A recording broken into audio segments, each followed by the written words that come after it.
India's number 1 varicose veins hospitals ఐబీసీను సంప్రదించండి. మీ నొప్పి లేని ప్రయాణాన్ని ప్రారంభించండి. వాగర్థావివ సంపృక్తౌ వాగర్థ ప్రతిపత్తయే జగతః పితరౌ వందే పార్వతీ పరమేశ్వరౌ. ఆదిత్యాయ చ సోమాయ మంగళాయ బుధాయ చ గురు శుక్ర శనిభ్యశ్చ రాహవే కేతవే నమః. శృంగేరి జగద్గురు పీఠాధిపతులకి, కంచి పీఠాధిపతులకి నమస్కారములు తెలియజేసుకుంటూ కార్యక్రమాన్ని ప్రారంభిద్దాం. వీక్షించేటువంటి ప్రేక్షకులకి ఒక ముఖ్య గమనిక. అనేక మంది తమ యొక్క ప్రశ్నలని కామెంట్స్ రూపంలో తెలియజేశారు. కొంతమంది మెసేజ్ రూపంలో కూడా పంపించడం జరిగింది. అందులో ప్రధానంగా గమనించింది ఏంటంటే, ఎలాగో జన్మించిన నక్షత్రము, ఆ నక్షత్రాన్ని బట్టి ఒక రాశి ఉంటుంది, ఆ రాశి ప్రకారము మేము చూసుకోగలుగుతున్నాం. కానీ మా పెద్దలు వాళ్ళకి డేట్ ఆఫ్ బర్త్ అనేటువంటిది తెలుసు, కానీ అలాగే ఏ సంవత్సరంలో పుట్టారో తెలియదు. మరి అటువంటి వాళ్ళు కూడా చూసుకోవాలంటే ఎలా అనేటువంటి ఒక ప్రశ్నని తీసుకురావడం జరిగింది.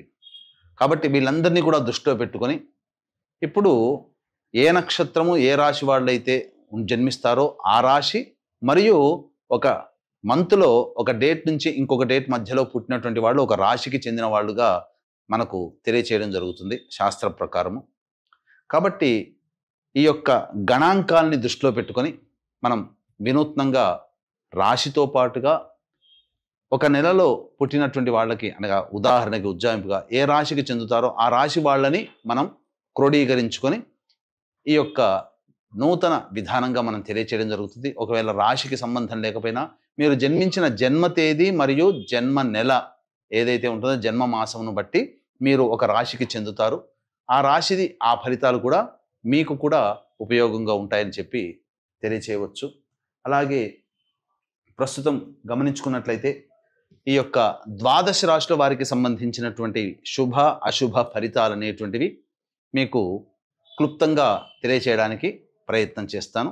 విశాఖ 4వ పాదము, అనురాధ 1, 2, 3, 4 పాదాలు, జ్యేష్ఠ 1, 2, 3, 4 పాదాలలో జన్మించినటువంటి వాళ్ళు వృశ్చిక రాశికి సంబంధించిన వాళ్ళు అవుతారు. అలాగే నవంబర్ 23వ తారీఖు నుంచి నవంబర్ 30వ తారీఖు మధ్య కాలంలో పుట్టినటువంటి వాళ్ళు కూడా ఈ యొక్క వృశ్చిక రాశికి సంబంధించిన వాళ్ళు అవుతారు. కాబట్టి 16 ఆగస్టు నుంచి 31 ఆగస్టు వరకు ఈ యొక్క సంబంధించినటువంటి తేదీలలో మరియు రాశిలో జన్మించినటువంటి వాళ్ళకి ఏ విధంగా ఉండబోతుందో తెలుసుకునే ప్రయత్నం చేద్దాం.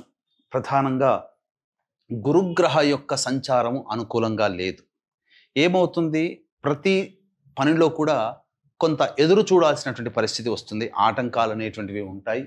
అలాగే ధనపరమైనటువంటి సమస్యలు ఉంటాయి. ఏ పని అన్నా కూడా 1కి 4 సార్లు పరిశీలిస్తే తప్ప కాని పని అటువంటిది ఉంటుంది. కాబట్టి జాగ్రత్తలు పాటించండి.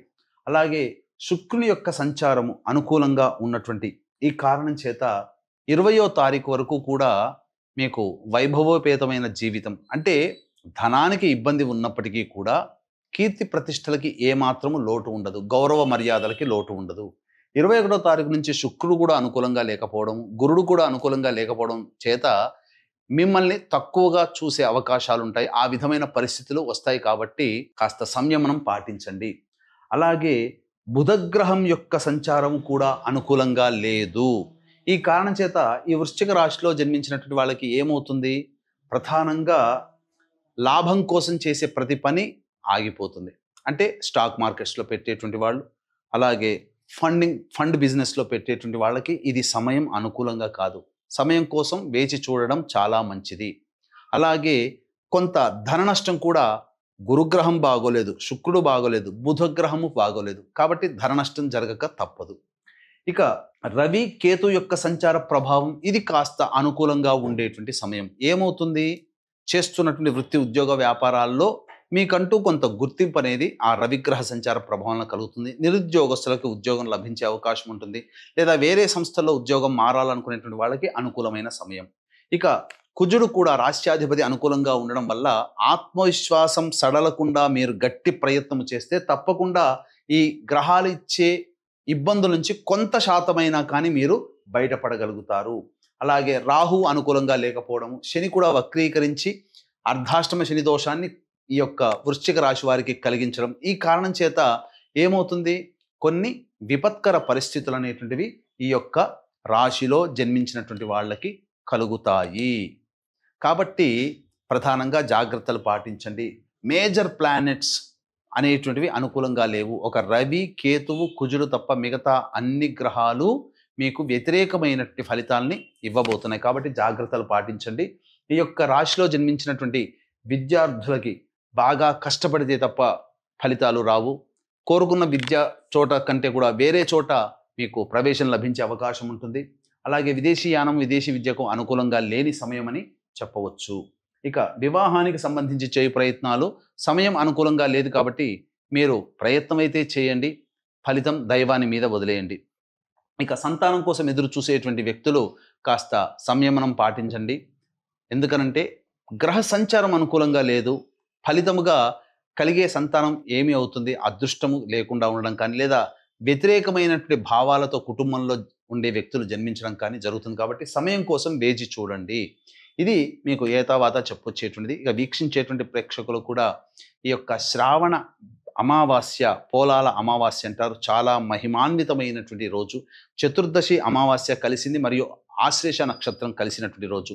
ఈ రోజున జాతకరీత్యా అనేక రకాల సమస్యలు ప్రతి వ్యక్తికి కూడా ఉంటాయి. ఎందుకంటే ఏ పని చేసినా కలిసి రాలేకపోవడం, అన్ని నోటిదాకా వచ్చి వెనక్కి వెళ్ళిపోవడం, ఎన్ని పూజలు చేసినా ఫలించకపోవడం, దేవుడు లేడనే స్థాయికి రావడం, ఎంత కష్టపడ్డా నిజాయితీగా ఉన్న కష్టానికి తగ్గ ప్రతిఫలం లభించకపోవడం, కుటుంబంలో వివాహం కాకపోవడం, దాంపత్యం సరిగ్గా ఉండకపోవడం, సంతానం కలగకపోవడం, అంతేకాకుండా అందరికంటే గొప్పగా జీవించాలి, ధనవంతులం అవ్వాలి, మనం కూడా ధనాన్ని సంపాదించాలనే కోరిక కలగానే ఉండిపోతుంది తప్ప తీరలేకపోవడం, అన్నిటికంటే మించి కుటుంబంలో ప్రశాంతత లేని జీవితాన్ని గడపడం, ఇలా ఒకటా రెండా అనేక రకాల సమస్యలకి ప్రధాన కారణం జాతకం అంటారు. కానీ అది పితృదోషము.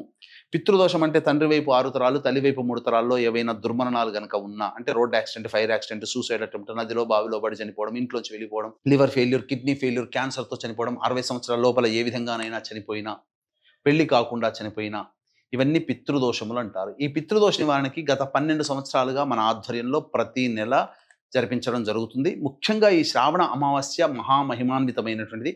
20వ తారీఖు రోజున లోపల మీ గోత్రనామాలు నమోదు చేసుకోండి. 21కి బయలుదేరుతున్నాం. 22న కార్యక్రమం జరిపించుకొని మళ్ళీ హైదరాబాద్లో ఉంటాం. పూర్తి వివరాలకి కార్యక్రమ తదనంతరం కాంటాక్ట్ చేసి తెలుసుకోండి. ఇక ఈ యొక్క రాశిలో జన్మించినటువంటి మహిళలకి ప్రధానంగా 20వ తారీఖు వరకు సజావుగా ఉన్నప్పటికీ 21వ తారీఖు నుంచి ఫలితాలు తారుమారవుతాయి. మిమ్మల్ని గౌరవించిన చోటనే మిమ్మల్ని ఇబ్బంది పెట్టేటువంటి అవకాశం ఉంటుంది. మీ కీర్తి ప్రతిష్టలకి భంగం కలుగుతుంది. మీ దగ్గర డబ్బు తీసుకున్న వాళ్ళు తిరిగి చెల్లించలేరు. కాబట్టి జాగ్రత్తలు పాటించండి.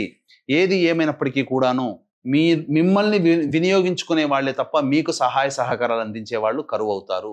ఇక ప్రధానంగా గమనించుకున్నట్లయితే రోజువారీ కార్యక్రమాల్లో ఏ విధంగా ఉండబోతుంది? 16వ తారీఖు, 17, 18 తారీఖుల్లో రాని బాకీలు వసూలవుతాయి. ధనపరమైన సమస్యలను తీర్చుకుంటారు. అలాగే అన్ని విధాలుగా ఆనందదాయకంగా ఉంటుంది. ఖర్చుకు మించిన ఆదాయం కూడా లభిస్తుంది. 19, 20 మరియు 21, 22 తేదీలలో గమనించుకున్నట్లయితే సంతానం మూలకంగా విభేదాలు, ఖర్చులు పెరుగుతాయి. సంతానంతో వాగ్వివాదాలు, సమస్యలు కలుగుతాయి.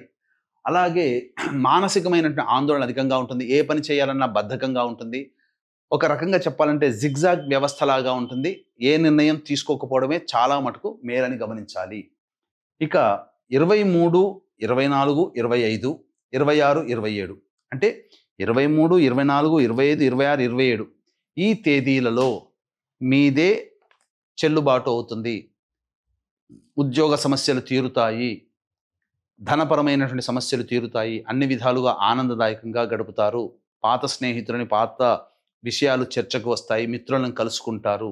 అంతేకాకుండా మీ ఆత్మవిశ్వాసం వల్ల మీరు పెట్టినటువంటి వాటికి ధన ప్రవాహం అధికంగా ఉండబోతుంది. అన్ని విధాలుగా ఆనందదాయకంగా ఉంటుందని చెప్పవచ్చు. ఇక 28, 29, 30 తేదీల్లో గనక చూసుకుంటే ఖర్చులు అధికంగా ఉంటాయి. మానసికమైన ఆందోళన ఉంటుంది. ఏ పని చేయాలన్నా అడ్డంకులు అనేటువంటివి ఉంటాయి.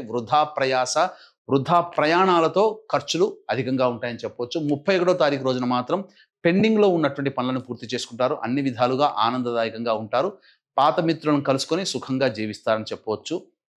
ఏతావాత కొన్ని గ్రహాల యొక్క అనుగ్రహం సంపూర్ణంగా లేని కారణం చేత ప్రతిరోజు కూడాను దత్త అష్టక పారాయణం, అలాగే సర్వదేవకృత లక్ష్మీ స్తోత్ర పారాయణం రోజుకి 3 సార్లు పఠించండి. సర్వం శ్రీ ఉమామహేశ్వర పరబ్రహ్మార్పణమస్తు.